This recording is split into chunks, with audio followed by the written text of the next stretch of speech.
अस्सलामु अलैकुम वरहमतुल्लाहि वबरकातुहू। उम्मीद है आप सब खैरियत से होंगे। अल्हम्दुलिल्लाह मैं भी ठीक हूँ, अल्लाह का शुक्र है। कल मैंने 3 आयात का तर्जमा और तफसीर बताई है। अगर आपने उन आयात को नहीं देखा, काइंडली आप उन 3 आयात को देख लें ताकि आपको मालूम हो जाए कि अल्लाह तबारक व तआला ने उन आयात में क्या फरमाया है। छोटी वीडियो मैं आप लोगों के लिए बनाती हूँ इसलिए कि ताकि आप लोग उसको पूरा देख सकें और समझ सकें कि कुरान पाक में अल्लाह तबारक व तआला क्या फरमाना चाहते हैं। तो आज हम आयत नंबर 36 स्टार्ट करेंगे। शुरू करने से पहले मैं आपसे रिक्वेस्ट करती हूँ, अगर आपने मेरे चैनल को लाइक एंड शेयर सब्सक्राइब नहीं किया तो काइंडली आप कर लें ताकि जो मैं आप वीडियो बना सकूँ वो सबसे पहले आपको देखने को मिले। तो आज हम आयत नंबर 36 स्टार्ट करते हैं। सबसे पहले हम तिलावत स्टार्ट करते हैं। बिस्मिल्लाहिर्रहमानिर्रहीम। फ़अज़ल्लहुमा अश-शैतानु अन्हा फ़अख़रजहुमा मिम्मा काना फ़ीह वक़ुलना इहबितू बअज़ुकुम लिबअज़िन अदुव्वुन वलकुम फ़िल अर्ज़ि मुस्तक़र्रुन व मताउन इलाहीन। तर्जमा, फिर हुआ ये कि शैतान ने इन दोनों को वहाँ से डगमगा दिया और जिस यानी ऐश में वो थे इससे इन्हें निकाल कर रहा। और हमने आदम, इनकी बीवी और इबलीस से कहा, अब तुम सब यहाँ से उतर जाओ, तुम एक दूसरे के दुश्मन हो गए और तुम्हारे लिए एक मुद्दत तक ज़मीन में ठहरना और किसी कदर फ़ायदा उठाना तय कर दिया गया है। अब हम इस आयत की जो है वो तशरीह कर लेते हैं।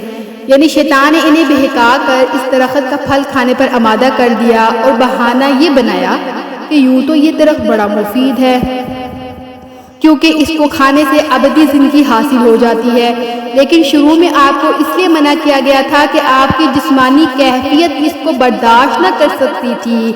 अब चूंकि आप जन्नत के माहौल के आदी हो गए हैं और आपकी कवी मजबूत हो चुके हैं, इसलिए अब वो मुमानियत बाकी नहीं रही। इस वाक़या की मज़ीद तफसील के लिए सूरह आराफ में है। मतलब ये है कि इस वाक़े के नतीजे में आदम अलैहिस्सलाम और इनकी अहलिया को जन्नत और शैतान को आसमानों से नीचे ज़मीन पर उतारने का हुक्म दिया गया।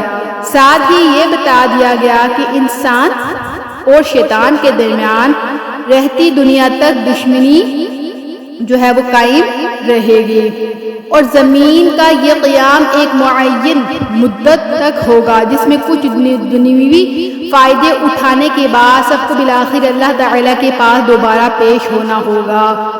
उम्मीद है आपको आयत नंबर 36 से समझ आ गई होगी। आगे हम आयत नंबर 37 स्टार्ट करते हैं।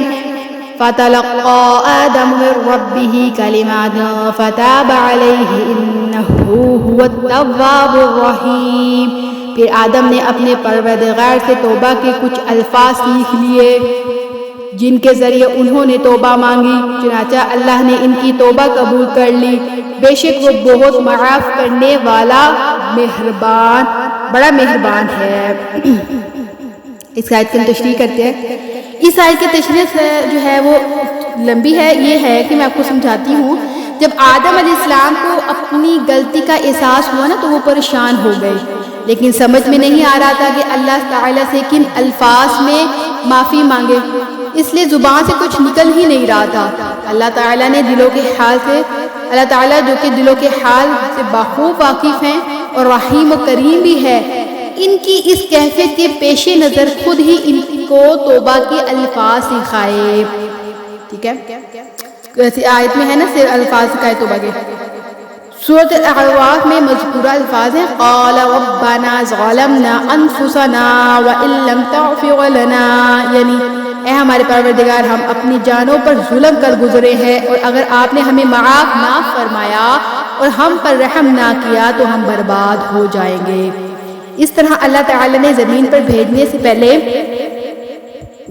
इंसान को ये तालीम दे दी कि जब कभी नफसानी ख्वाहिशात या शैतान के बहकावे में आकर इससे कोई भी गुनाह सरजद हो जाए तो इसे चाहिए कि फ़ौरन अल्लाह ताला से तौबा करनी चाहिए। और अगरचे तौबा के लिए कोई ख़ास अल्फाज लाजमी नहीं है, बल्कि हर वो जुमला जिसमें अपने किए पर निदामत और आइंदा गुनाह न करने का इरादा शामिल हो, इसके ज़रिए तौबा मुमकिन है। लेकिन ये अल्फाज क्योंकि अल्लाह ताला के सिखाए हुए हैं, इसलिए इन अल्फाज में तौबा करने से कबूलियत की ना ज़्यादा उम्मीद है।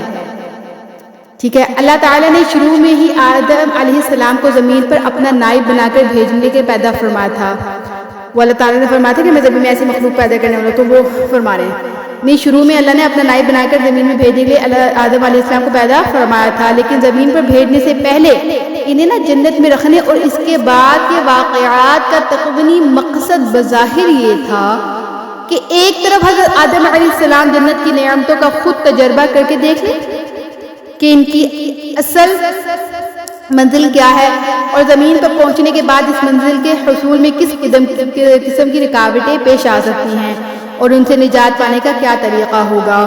ٹھیک ہے، چونکہ فرشتوں کے مقابلے میں انسان کا امتیاز ہی تھا کہ اس میں اچھائی اور برائی دونوں کی صلاحیت رکھی گئی تھی. ٹھیک ہے، اس آیت میں یہ فرمایا گیا. پھر اللہ تعالیٰ نے ان کی توبہ قبول فرما لی تھی.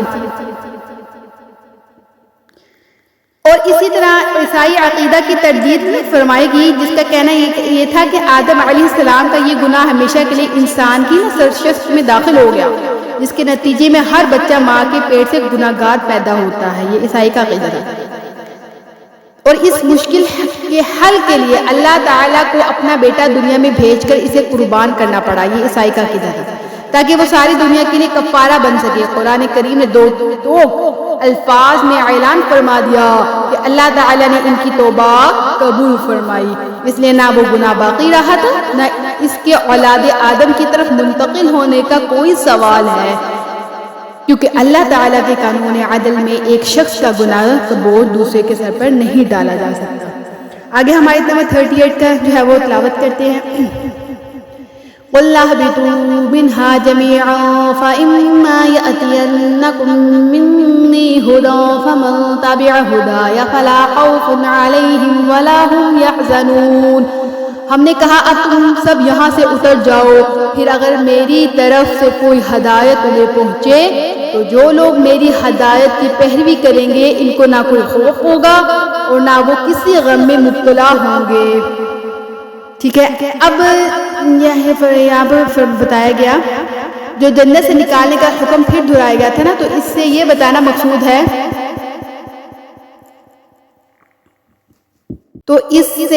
بتانا مقصود ہے کہ قبول توبہ کا یہ مقتضا نہ تھا کہ آدم کو جنت ہی میں ہی رہنے دیا جاتا اور زمین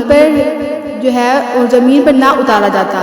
زمین ان کے لیے دار العذاب نہ تھی، وہ یہاں سزا کے طور پر نہیں اتارے گئے بلکہ انہیں زمین کی خلافت ہی کے لیے پیدا کیا گیا تھا.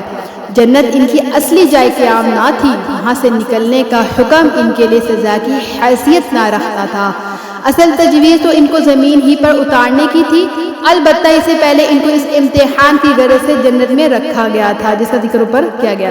امید ہے آپ کو جو ہے آج کا جو ہے ہمیں 3 آیات کی سمجھ آ گئی ہوگی. ملتی ہوگی انشاءاللہ کل آیت نمبر 39 کے ساتھ. اپنا خیال رکھیے گا. صدق اللہ العظیم. اللہ حافظ.